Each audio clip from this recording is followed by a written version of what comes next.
ही गोष्ट आहे ना पुण्यातली आहे. पुण्यातलं एका प्रसिद्ध हॉस्पिटल आहे आणि ही बऱ्याच वर्ष जुनी गोष्ट आहे. आणि तो हॉस्पिटल पण बऱ्याच अशा गोष्टींसाठी थोडा नामचीन आहे. तुम्हाला जर माहिती असेल तर कमेंट करून सांगा. एक एक मला अशी सिमिलर वेमध्ये गोष्ट आठवते. मला वाटतं स्टोरीज विथ रिकीमध्ये घेतली होती, ज्यात आपले सबस्क्रायबर्स आपल्याला पाठवतात आणि खूप लोकांनी ऐकलं नसेल, कारण त्याला जनरली आपल्या पॉडकास्टपेक्षा कमी व्ह्यूज येतात, कारण लोकांना पॉडकास्ट आवडतात. पण त्याच्यात पण खूप इंटरेस्टिंग गोष्ट आहे. जर तुम्हाला वेळ मिळाला तर नक्की जाऊन बघा. आय बटनमध्ये तुम्हाला दिसेल. आणि ज्यांनी ऐकली असेल त्यांनी परत एकदा ऐका. कमेंट नका करू की ऐकलं आहे. मला सौरभला सांगायचे त्यांनी नाही ऐकली आहे. तर सेम गोष्ट तू जसं बोललास ना, की त्याच्या आईचाच आवाज त्या भिंतीतून येत होता. ही गोष्ट आहे ना पुण्यातली आहे. पुण्यातलं एका प्रसिद्ध हॉस्पिटल आहे आणि ही बऱ्याच वर्ष जुनी गोष्ट आहे. आणि तो हॉस्पिटल पण बऱ्याच अशा गोष्टींसाठी थोडा नामचीन आहे. तुम्हाला जर माहिती असेल तर कमेंट करून सांगा. तर त्या हॉस्पिटलमध्ये आहे ना, काय घडतं की एक मुलीची गोष्ट आहे, ठीक आहे. तर ही गोष्ट आहे ना, एक अंकिता नावाच्या मुलीची होती. म्हणजे पण नाव अंकिता पकडूया. तर ती खूप अभ्यासू मुलगी होती. ती गव्हर्नमेंट एक्झाम्स वगैरे त्या सगळ्या गोष्टींची प्रिपरेशन करत होती आणि फुल फोकस्ड आणि त्या सगळ्या गोष्टी अत्यंत अभ्यासू. पण तिला काय व्हायचं ना, अभ्यास करतेवेळी तिला असं वाटायचं आहे ना, की ती काही काही गोष्टी विसरते. आता जनरली आपण अभ्यास करतो तर आपण बऱ्याच गोष्टी विसरतो. पण ती खूप सिरियसली घेतली तिने गोष्ट, की ती गोष्टी विसरते. जी की नॉर्मल आहे ना, आपण सगळं विसरतो. तर ती त्यासाठी आहे ना, ती एका सायकॅट्रिस्टला कन्सल्ट करते आणि त्यावेळी ते त्या हॉस्पिटलमध्ये जाते. तर ते लोकं त्याला आधी औषध वगैरे देतात आणि मग ते औषध घेतल्यानंतर आहे ना, ती बऱ्याच गोष्टी विसरायला लागते. मग तिचा हळूहळू जो आजारपण असतो ना, तर ते वाढू लागतं. आणि मग ज्यानंतर ती परत हॉस्पिटलमध्ये जाते, तर ते डॉक्टर बोलतात की हिचं आजारपण खूप सिरियस आहे अच्छा. आणि आपल्याला हिला काही दिवस हॉस्पिटलमध्येच ठेवावं लागेल. हिच्यावर थोडे उपचार करावे लागतील आणि मग सोडून, नाही तर ही कायमचं सगळं विसरून जाईल. तसं होतं आणि तिला ठेवतं ते लोकं हॉस्पिटलमध्ये ठेवतात. तर काय होतं ना, की ती जी हॉस्पिटलमध्ये असते ना, जी पहिली रात्र असते ना त्या हॉस्पिटलमधली, तिला असं दिसतं की समोर आहे ना, समोर भिंतीकडे एक माणूस तिच्याकडे बघतोय बघतोय आणि तिला बोलवतोय. असं असतं ना, की तो एकाच जागेवर उभा आहे, बोलवतोय आणि समोर त्याच्याकडे कोणीच त्याला काय करत नाही आहे. म्हणजे नर्सेस येत आहेत, जात आहेत आणि सगळे त्याला माहिती नाही का आपण असं इग्नोर किंवा अनदेखा करतायत. सेम होतं, ती पहिल्या दिवशी इग्नोर करते, झोपून जाते. दुसऱ्या दिवशी काय होतं ना, की ती झोपलेली आहे. दुसऱ्या रात्री बोलू आपण.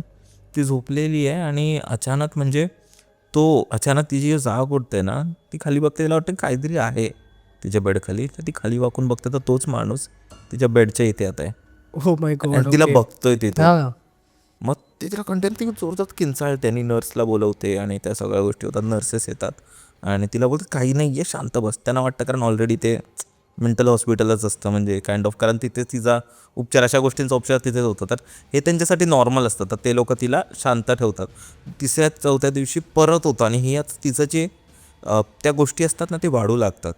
की तिला रोज कोणतरी दिसतोय आणि तिचं असं असतं की तुम्हाला मारून टाकेल, तुम्हाला घेऊन जाईल, प्लीज मला इथून तुम्ही बाहेर काढा, बाहेर काढा, बाहेर काढा, अशा सगळ्या गोष्टी.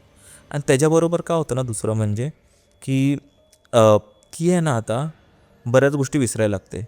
म्हणजे इवन ती तिच्या आईवडिलांना ओळखत नाही. तिचं असं होतं की कोण आहात तुम्ही, म्हणजे सगळ्या गोष्टी विसरायला लागते. तिला फक्त एवढं समजतं की ती वेगळ्याच जगात जगायला लागते. समजतं, म्हणजे तिचा ते त्रास वाढू लागतं. आणि एक दिवस असं होतं की ते लोक तिला मग थोडं जास्त ट्रीटमेंटवर ठेवतात, थोडे जास्त हेवी डोसेस देतात. तसं होतं. तर बरोबर 7-8 दिवसानंतर एक रात्री काय होतं की तिची झोप उडते. ती उभी राहते स्वतःहून आणि ती अशी वागते की तिचं काही नाही आहे, खूप नॉर्मल आहे. आणि ती वॉशरूममध्ये जाते आणि बाहेरच येत नाही. काय बोलतोस? दुसऱ्या दिवशी तिची डेड बॉडी वॉशरूममध्ये पडलेली मिळते. की तिने स्वतःलाच तिथे गळफास लावून मृत्यूला, कसा गळफास लावला काय म्हणजे तिचं श्रव तिथे मिळतं. ठीक आहे, डेड बॉडी तिथे मिळते. ते लोकं बाहेर वगैरे काढतात आणि काही दिवसांनंतर, कारण ऑब्व्हियसली तिच्या आईवडिलांना दुःख तर होतंच, पण हे पण समजलेलं की तिचा त्रास पण खूप जास्त होत होता. आणि एखाद्या व्यक्तीला जेव्हा खूप जास्त आजारपण किंवा खूप जास्त त्रास असतं ना, तेव्हा आईवडिलांना पण कुठे ना कुठे वाटतं की बाबा ह्याला मुक्ती मिळावी आता. त्यांचं पण तेच झालेलं आता. तर खूप जास्त किंचाळणं, ओरडणं, त्या सगळ्या गोष्टी झालेल्या तिच्या. 8 दिवसानंतर अजून एक पेशंट येतो आणि तो पेशंट पण नॉर्मलच असतो, म्हणजे त्याचं काहीतरी प्रॉब्लेम असतं आणि त्याला रात्री अचानक, जेव्हा रात्री झोपलेला असतो ना, त्याची झोप उडते. त्याला समोर तो माणूस दिसतो जो त्या मुलीला दिसत होता, अंकिताला दिसत होता. पण ह्यावेळी त्या माणसासोबत अंकिता पण असते. ती बघत असते त्याला आणि ती देखील त्याला बोलवत असते. म्हणजे ॲक्च्युली होत का होतं ना हॉस्पिटलमध्ये, त्या एक्सपेरिमेंट सुरू होते माणसांवर, की त्यांच्या ब्रेन्सवर हे सुरू होते की कसं वर्क करतं, काय वर्क करतं, मेडिसिन्स कशा प्रकारे काम करतात. तर अंकिताला खरं म्हणजे तर काही झालंच नव्हतं. ती कम्प्लिटली नॉर्मल होती. ती फक्त गोष्टी विसरायची. पण त्या गोळ्या खाल्ल्यापासून ती सगळं विसरायला लागली. म्हणजे तिच्यावर ते गोष्टी टेस्ट होत होत्या. आणि ती मेली ते माहिती नाही, ती स्वतःहून मेली की तिला मारलं गेलं की माहिती नाही.